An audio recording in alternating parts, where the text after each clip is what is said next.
От днес нататък вие сте една плът. Както казахме, каквото Бог е съчетал, човек да не разлъчва. Бъдете винаги заедно.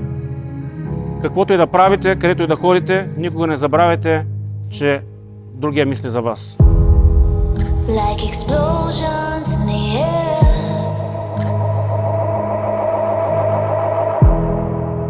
lighting up the atmosphere. I saw this coming from a mile away. No turning back, it's here to stay.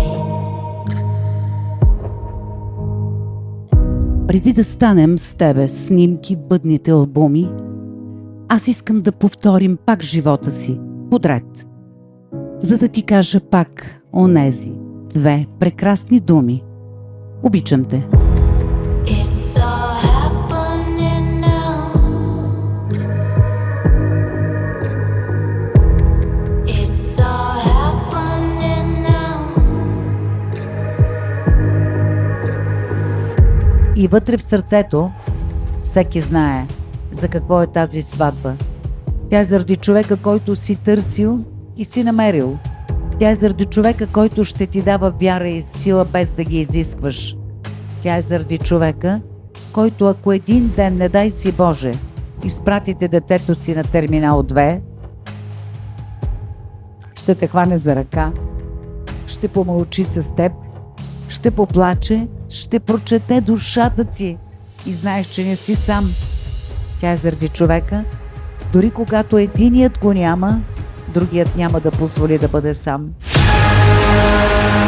Аз, Ивелина, тържествено се заклевам пред нашите родители, кумове, приятели и близки, че ще те обичам, ще се грижа за теб и ще ти родя още поне 2 деца и да остареем заедно, това си го пожелавам.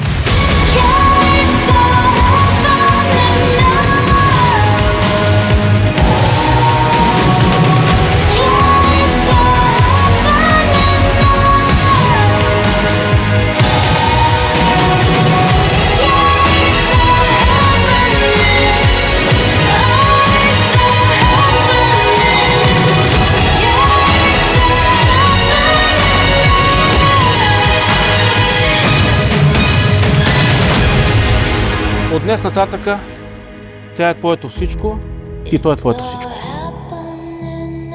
Никога не се разделяйте, каквото и да правите, каквито и трудности да имате. Винаги си спомняйте какво сте преживяли днес на този ден. А именно това е любовта, която изпитвате сега един към друг и към всички ваши гости.